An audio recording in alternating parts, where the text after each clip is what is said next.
Hack, Mohamed Ali, une émission et des journalistes de Nostalgie suspendus pour un mois. Quand j'ai appris la décision, j'étais quand même sidéré. Et du coup, j'ai fait un rapport entre le fait que ça soit la Hack figure parmi les premières institutions après la Cour des comptes à être réhabilitée par le CNRT. Je pensais que c'était peut-être pour réglementer un tout petit peu le secteur. Mais j'ai l'impression maintenant que c'est un tout petit peu pour contrôler aussi. Au-delà de contrôler, c'est même intimider à un moment donné. Parce qu'on a sanctionné les journalistes de Nostalgie, animateurs, donc chroniqueurs de l'émission Africa 2015, une émission éminemment politique, parce qu'ils ont tout simplement donné la parole à Sekou Kounduno, qui est le responsable stratégique du FNDC et qui aurait tenu des propos qui n'auraient pas plu. Ou Dans la décision, on dit que Sekou Kounduno a tenu des propos incitants à la révolte, et des propos à caractère injurieux. Justement, qualifié d'injure publique. Qui peut qualifier des propos, qui peut qualifier l'intervention d'un auditeur ou même d'un chroniqueur de propos incendiaires ou des propos incitant à la révolte. Parce qu'il faut porter plainte, il faut aller devant le juge, c'est le juge de décider si c'est un délit ou si c'est pas un délit. Mais au-delà de ça, on pouvait juste recadrer les journalistes parce qu'on leur reproche de manquer de professionnalisme. Et de violer le code d'éthique et de déontologie. Exactement. Mais ce qui se passe, Mohamed Ali, franchement, sincèrement, ça commence à faire flipper. Ces décisions à l'appel de la HAC, moi je commence à en avoir peur. J'ai comme l'impression qu'il y a une espèce de tour de vis contre la presse finalement. Mais si chaque semaine on est décidé du côté de la HAC à trancher des têtes de Turcs au sein de la presse, mais ça commence vraiment à le faire. Ça commence à faire peur. Et il commence à aller un peu plus fort. Sincèrement. C'était une semaine. Et parce que c'est important, à un moment donné, je pense qu'on va demander on va lancer cet appel à Koumba, parce qu'il faut qu'on questionne, qu'on revisite cette émission, ce numéro de Africa 2015, pour savoir ce qui s'est passé exactement, ce qu'a dit Kounduno, qui se rapporte à un appel à la révolte populaire, et ou qui serait des propos de nature, des propos qu'on pourrait qualifier d'injure publique.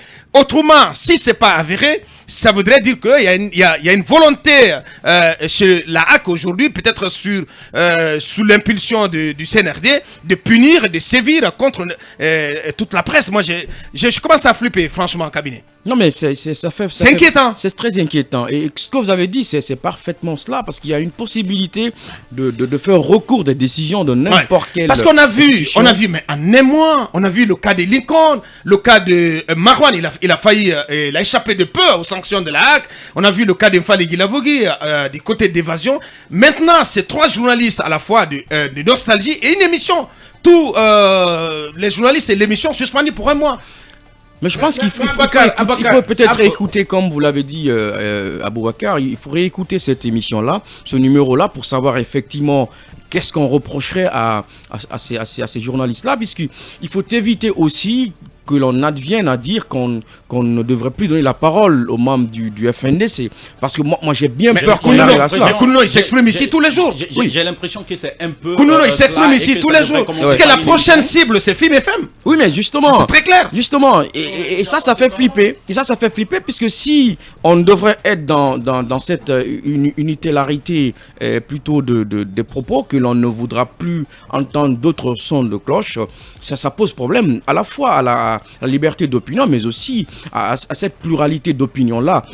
On ne dit pas que les médias ne font toujours bien. Il y a bien, on fait des dérapages. Bien entendu. Nous sommes des humains, nous sommes des institutions, mais il faut quand même faire beaucoup plus dans la sensibilisation, dans la pédagogie. Mais sanctionner. Ce qui a été d'ailleurs depuis longtemps la démarche privilégiée par la HAC. Maintenant, depuis cette fameuse réunion avec les responsables d'associations de presse et de certains patrons de médias, la HAC a dit clairement ces jours que la récréation est terminée. Et c'est à cela qu'on assiste, Manu. Évidemment, c'est ce qui commence finalement à se traduire en réalité.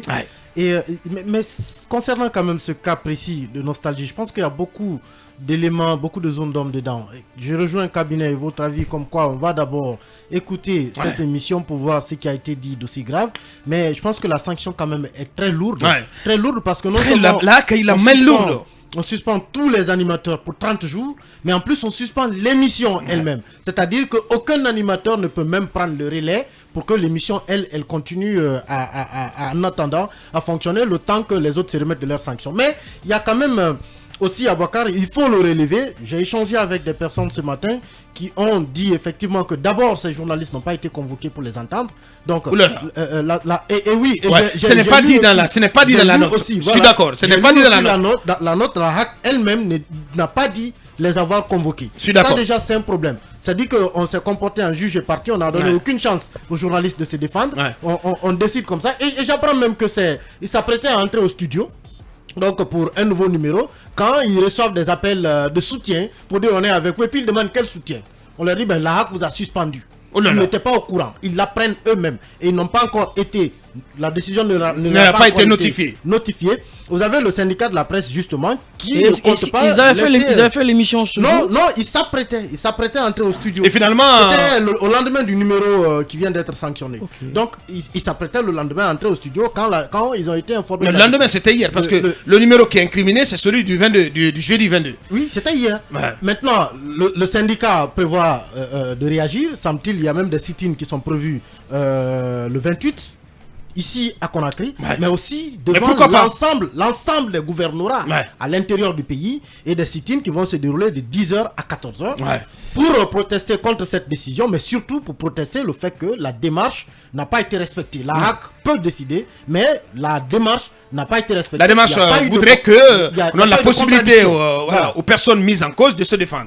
Mais ils n'ont pas pu se défendre. Non, vous savez, j'ai souvent rappelé ce qu'on a subi à l'occasion des élections le 18 octobre 2020 et les gens banalisent. En fait, sincèrement, nous, je commence à te croire, je commence à te donner raison. Mais c'est cela, Abakar. Sanctionner un média ou un journaliste sans aucune base, personne ne devait laisser passer cela. Parce que vous avez le pouvoir, mais vous devez avoir des fondements pour prendre une décision. Et c'est exactement ce qu'on avait subi en 2020. C'est-à-dire que moi, je viens chez moi et c'est à la télévision nationale que j'apprends que j'ai été sanctionné. Il a fallu une émission des grandes gueules pour qu'on me dépose un courrier m'indiquant qu'on est suspendu.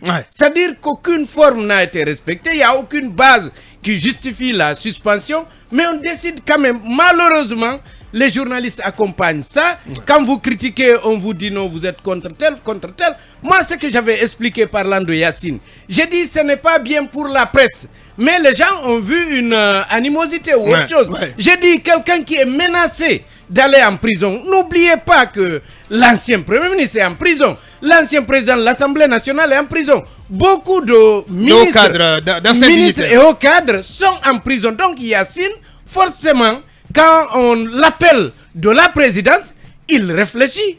Il se dit, mais si je ne fais pas ce que les gens là veulent, où est-ce que je dois dormir demain? C'est peut-être là-bas. Puisqu'on a dit qu'il a détourné de l'argent. Moi, ce n'est pas moi qui le dis. C'est l'agent judiciaire de l'État qui dit qu'il a détourné de l'argent. Donc, si les autorités l'appellent, il doit se préoccuper, il doit faire attention. Il sait que ce n'est ni vous, ni moi, ni la presse qui pouvons l'envoyer en prison. Mais la présidence peut effectivement l'envoyer en prison. Donc, un monsieur comme ça à la tête d'une institution, et ce que vous ne devez pas ignorer, c'est qu'il y a une tendance à fermer l'espace d'expression dans ce pays. Parce que la presse. Récemment, c'est un imam qui a été suspendu. Donc, on utilise à la fois la haute autorité de la communication, le secrétariat général des affaires religieuses, pour réduire l'espace. Mais comme on dit, au lieu de reproduire les erreurs du passé, mais on fait pire. Mais Abakar, c'est que je voulais relever, parce que vous avez cité dans quel monde, vous avez cité tantôt des journalistes et émissions sanctionnées, mais ce que vous ignorez, que vous ne comptabilisez pas et que personne ne peut estimer, c'est le nombre de journalistes qui désormais ont du mal à traiter des sujets parce qu'ils ont peur de se faire suspendre, de se faire sanctionner. Donc il y a l'autocensure qui s'impose sur pratiquement tout le monde et on a du mal à exercer dans ce pays. Il faut le dire clairement qu'on n'a plus de liberté. On vit comme dans une atmosphère de chape de plomb. Et même des épées de Damoclès sur nos têtes aujourd'hui avec cette volonté, cet acharnement entre guillemets de l'AC sur la presse, il faut le dire. C'est très clair et vous voyez que la haute autorité de la communication ne nous apportent aucune protection. C'est-à-dire qu'on a l'impression que c'est des gens comme la police censés sécuriser, mais qui vient réprimer. La haute autorité de la communication ne fait absolument rien pour la qualification des médias aujourd'hui. Vous postez une photo, quelqu'un la récupère, vous publiez un article, vous faites une enquête, quelqu'un récupère tout. Il n'y a aucune aide, il n'y a aucun soutien, on ne sent pas l'État entre nous. Parce que cette même anarchie qu'on voit dans les médias, personne ne nous aide à démêler les chevaux. Les chevaux. Bien. Ah, mais attention à nous, hein, tu vas te faire punir là. Mais regardez ce qui se passe. On n'a aucune mais parce que pour un oui, pour un non, aujourd'hui, tu peux te prendre une sanction. Mais qu'on le dise ou pas, on n'a plus. C'est la saison des sanctions, des sanctions de la CEDEAO, sanctions de la sanctions du CNRD. Mais ça court les rues. Réécoutez tout ce que j'ai dit. Je m'applique la crainte dont je vous ai parlé. J'ai dit tout le monde a peur. Tout le monde fait attention au mot qu'il utilise. Et c'est ce que je fais. Mais justement, parce que c'est la foire aux sanctions. Mais c'est la Guinée, c'est la foire aux sanctions. Allez-y, Mamadou Dian. Moi, je ne suis pas si pessimiste comme je viens de vous entendre, parce que si tu le dis. La liberté de la presse, quel que soit, c'est l'un des acquis majeurs dont on peut s'enorgueillir. Et qu'on est en train de... Elle n'est pas menacée aujourd'hui? La menace, je la relativise. Je me dis seulement que la HAC aurait pu appeler ces jeunes gens, les entendre, les sensibiliser, alors ils pourraient reconnaître leur tort. Comme l'a fait Marouane, selon le communiqué de la HAC. On n'était pas dans la salle. Selon le communiqué de l'AC, Habib Marouane aurait fait amende honorable en reconnaissant avoir s'être trompé. Comme ça arrive à tout être humain. Et c'est pour cela qu'il avait été exempté de sanctions. Le même cas de figure aurait pu se produire en ce qui concerne ces journalistes. La démarche a été biaisée. Unilatérale. Ils sont allés trop vite en besogne, donc je les appellerai parce que c'est une institution quand même honorable à mettre de l'eau dans leur vin. Là, il n'y a pas que le doyen Aboubacar Yassine, il y a Tawel, il y a Amadou Touré qui sont des anciens de l'indépendant que je connais bien, avec qui nous avons travaillé. Il y a le doyen Fodebouya, je crois qu'ils ne sont pas là-bas pour... comment dirais-je, asséner le couperet sur couper des têtes des médias. Autant j'en appelle, j'en appelle, comment dirais-je, à une longanimité de leur part, autant j'appelle aussi les journalistes à plus de responsabilités en cette période charnière très sensible. Parce que c'est pas parce que tu es journaliste, tu as le micro, tu as la plume que tu vas quand même franchir le Rubicon. Bien, oui, allez-y, Mohamed Ali, pour moi, la HAC est une institution très honorable, mais qui est en train de se déshonorer. Parce qu'en plus d'être... Attention, Mohamed Ali. Pour moi, justement, je craignais parce que je crains que Mohamed Ali... Attention, Mohamed Ali. Je suis en train de te dire que tu vas te faire prendre des sanctions en pleine figure. Moi, ça ne me dérange pas. Non, mais parce que pour un oui, pour un non, mais on te coupe la tête aujourd'hui du côté de la HAC. Attention, Mohamed Ali. On t'aime bien, voilà, on ne veut pas te voir... sous les sanctions. La HAC se présente comme une institution malhonnête parce que je suis sûr. C'est pas possible. Je suis sûr que si c'était un journaliste de Mirador, si c'était un journaliste des grandes gueules, si c'était un journaliste qui avait une autre réputation que la réputation de ceux qui sont à Africa, on aurait pris la peine au moins de les convoquer et savoir ce qui se passe. C'est comme ça s'est passé par exemple. Mais ceux qui on a sanctionnés aujourd'hui à une proportion qui est même inadmissible, sans même les entendre, c'est parce qu'on pense qu'ils n'ont pas une réputation pouvant justement nuire à la HAC. Je suis sûr que si on avait sanctionné Aboubacar de cette manière-là, on ne serait pas là aujourd'hui. Mais imaginez que, du côté de Djoma, on a sanctionné une émission parce que tout simplement, on a donné la parole aux victimes. On a fait. Hein. Oui, on a fait. Ils ont donné la parole à la famille de ceux qui ont été tués lors du coup d'État au Palais Sékou Touré. On a sanctionné l'émission et on a interdit la rediffusion de l'émission. Et de l'autre côté, la HAC participe à décrédibiliser les journalistes parce que à chaque fois que la HAC fait un communiqué sur un journaliste, ils mettent souvent en bas, le journaliste a reconnu n'avoir pas été professionnel. Vous reconnaissez n'avoir pas été professionnel une fois. qu'est-ce que vous allez dire à ceux qui vous écoutent et vous suivent tout le temps?